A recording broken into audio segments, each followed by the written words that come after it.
Budokai Tenkaichi 3 is saucier than Sparking Zero. There. It's taken me 4 months to say it, but I finally said it.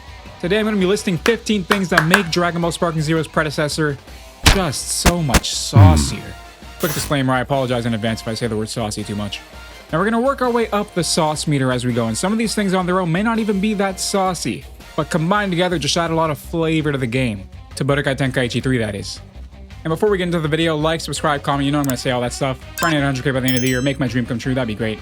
But also, make sure you let me know the one thing on this list that you agree is the sauciest from Budokai Tenkaichi 3 that isn't in Sparking Zero. Let's get to it. So first, did anybody notice how the descend sound effect is just not present in Sparking Zero? You know, the sound characters make when they land on the ground or descend from the sky? It's just straight silence. Very strange. Now in Budokai Tenkaichi 3, this sound effect is there.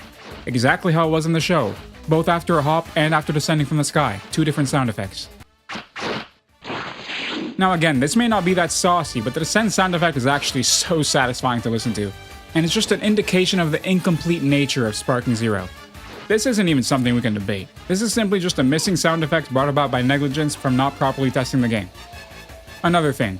It's been 17 years and billions of dollars of Dragon Ball revenue since Budokai Tenkaichi 3 came out. So Sparking Zero, please tell me, what is this water sound effect? It sounds muffled, okay, as it should underwater, and that's one thing that is an improvement from the previous game, where characters' voices just sound the same above or below water. I'm getting excited! But they use the same sound effect when you enter or exit the water.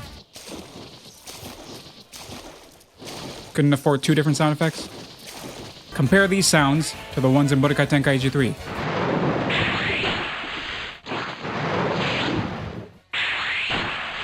The Tenkaichi 3 water exit sound is way more natural and realistic. In Sparking Zero, they just reuse the same sound twice. And when you're moving around in water in Sparking Zero, there's absolutely no water noises being made. Whereas in BT3, there is. Nothing spectacular, but it makes you feel like you're actually fighting in water, not just in a soundproof studio or something. How are we 3 console generations advanced and somehow we've taken steps back in the sound design department? Now this next one is honestly personal opinion, but I have a feeling a lot of y'all will agree. The punching and kicking and overall impact sounds are just way better in BT3 as opposed to Sparking Zero. Let's compare.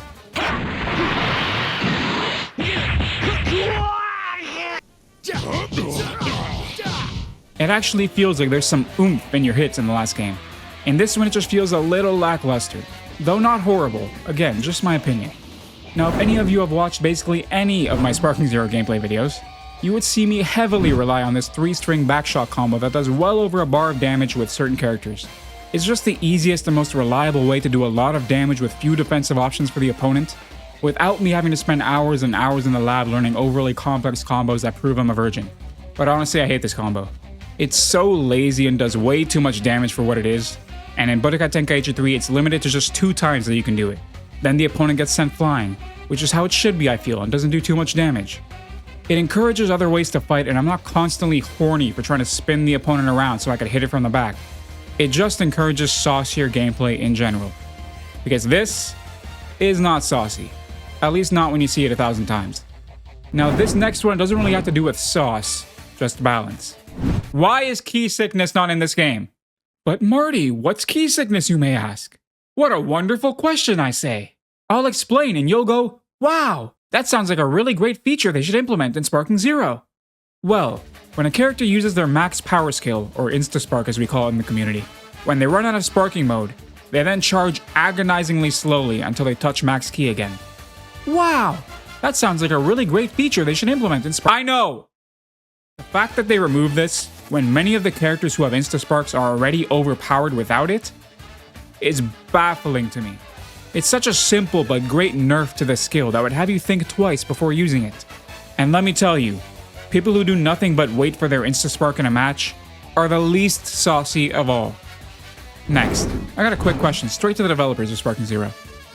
Who thought it was a good idea to allow you to rush characters who are lying on the ground? How is that a good combo extender? It's just lazy game design in my opinion. And in some cases, it just doesn't make sense. When the rush attack animation starts with the opponent standing up, It just makes for a really awkward transition. Here's what happens in Budokai Tenkaichi 3 when you try and rush somebody lying on the ground. Ah, perfectly balanced, as all things should be. That is probably my biggest pet peeve of this game, and I dare somebody to change my mind on how stupid it is that you can be rushed in this position. In addition to this, when you're punching somebody who decides to rush you in BT3, here's what happens.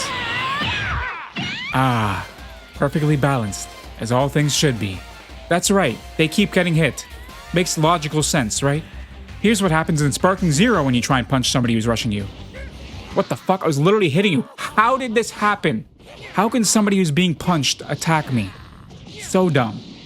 Now this may be a controversial one, but in BT3, even the strongest characters can only do one teleport and one rush when an opponent is sent flying. In Sparking Zero, in base mode, that can go up to 4 with certain characters.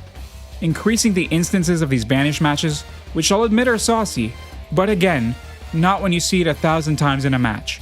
And it leads to some matches just being tennis rallies, like this fight I had in my Gohan upgrade video. Not fun at all. And definitely not saucy. Tell that to Novak Djokovic. Oh, shut up. I personally think it was well balanced in BT3 and encouraged different types of gameplay because you can do ridiculous damage with the strong characters in Sparking Zero from just knocking people around like a tennis ball. Now these next two may be the sauciest things to exist in BT3 that are non-existent in Sparking Zero. Firstly, in BT3, when you're in max power mode, your character can do this Z-Vanish combo that ends with a mini blast attack. Which blast depends on the character, of course. It doesn't do much damage, but is solely included for saucy purposes only. Just tell me that isn't the dopest way to end a combo. And it looks so smooth too. It's like a free instant transmission attack for every character. Secondly, characters who have stretchy arms in the series actually stretch their arms out when attempting to grab an opponent. Wow, how ingenious. Like, why get rid of this? The game is already unbalanced as is, and some characters in Sparking Zero actually have unblockable grabs, so it's not like all grabs are created equally in the first place. It's just a nice saucy addition to the characters that have the perk of being stretchy. Speaking of grabs, I'm thinking of doing a short on this, but some of the grabs in BT3 are just way saucier than their Sparking Zero counterparts, and I don't know why they changed them. Like Baby Vegeta, for example. Compared to this. Or Future Gohan. Compared to this. Just so much better in the previous game. Now on to one of the sauciest things in the entire Dragon Ball universe. Beam struggles. Now if you've watched my Sparking Zero review, you would have heard me mention this, but beam struggles are just dead in this game. We can argue about the way they look compared to the last game. I personally don't like this weird shattering effect and constant camera spin that goes on, but that's not my real problem with it. Why, oh why, wherever you beam struggle from, does it teleport you to the exact same middle location of the map? Talk about sauceless. One of the beautiful things about beam struggles in the last game is that it could happen from anywhere, as close or as far as possible. And you can actually recreate beam struggles from the show. I can't tell you how many hours I wasted as a child trying to get Vegeta into the perfect position in the sky, then beam clash with his Gallic gun as Goku. Actually, I can tell you, it was probably no more than like 3 hours. Or Gohan versus Cell's Kamehameha. The main reason this series has been my favorite over other series like Xenoverse is because it truly feels designed to be able to recreate fights from the series. But in Sparking Zero, they just strip beam struggles of its cool factor and leave me unable to satisfyingly recreate some of the coolest moments in the series. Not cool, guys. Not cool at all. Speaking of not cool, it's really not cool when I try and launch an ultimate from the sky, just to find when the animation's over, I'm right in front of my opponent on the ground. What's that about? Seriously, look at this Kid Buu planet ball that I used from way up high, and I would love to just stay up there menacingly staring down the opponents I just demolished. So why am I right in front of him now? I seriously don't understand this decision. Something tells me it has to do with loading screens or something like that, but I really don't care. It's just sauceless. And it's way cooler to fire an attack and actually stay where you were when you launched it. Another change from Budokai Tenkaichi 3. A small thing, but honestly it bugs me and definitely brings down the sauce meter when you're in the flow of a match. The fact that you have to bring up a whole ass side menu just to transform really bothers me. rather than having it just be a single button like in Budokai Tenkaichi 3. It just sort of stifles the hype when you transform. I'm not going to say it kills the hype, but just stifles it a little bit. And I can't tell you how many times in ranked I try to transform into a certain form and click the wrong one, and it just pissed me off. Also, when you transform once in Sparking Zero, you gotta wait a few seconds before you can transform again. And again, it somewhat stifles the flow when you're trying to go from base to Super Saiyan 3 with Goku or something like that.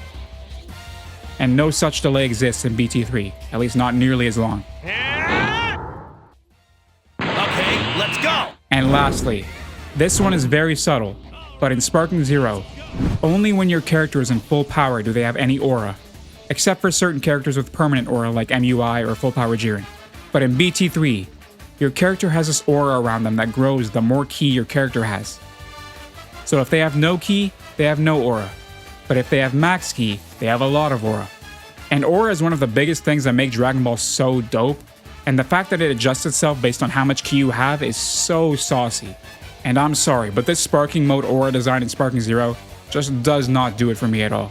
Like, who thought this was a good design? There's no sauce at all. Well, there you go, guys. That is the list of 15 things that are saucier in Budokai Tenkaichi 3 than in Sparking Zero. Let me know if you agree with the list. Pick one and comment down below that you agree with the most, and add some of your own if I missed any. I'll consider doing a list of things from Sparking Zero that are better than the previous game, but I'll be honest, there aren't that many. But I'll think about it. Make sure to like the video if you made it to the end. I love you all. Can we hit 100K by the end of the year? Anything's possible! Help me make that dream come true of me in the world. Hit the join button if you want to support me a different kind of way. Go follow my Twitch. I don't tell people enough. The Twitch needs some help over there. Y'all be watching on YouTube, which is great. But go help out the Twitch too. Discord down below. What else do I gotta plug? Nothing. Love you all. Hope you have a great day. Take it easy. And peace.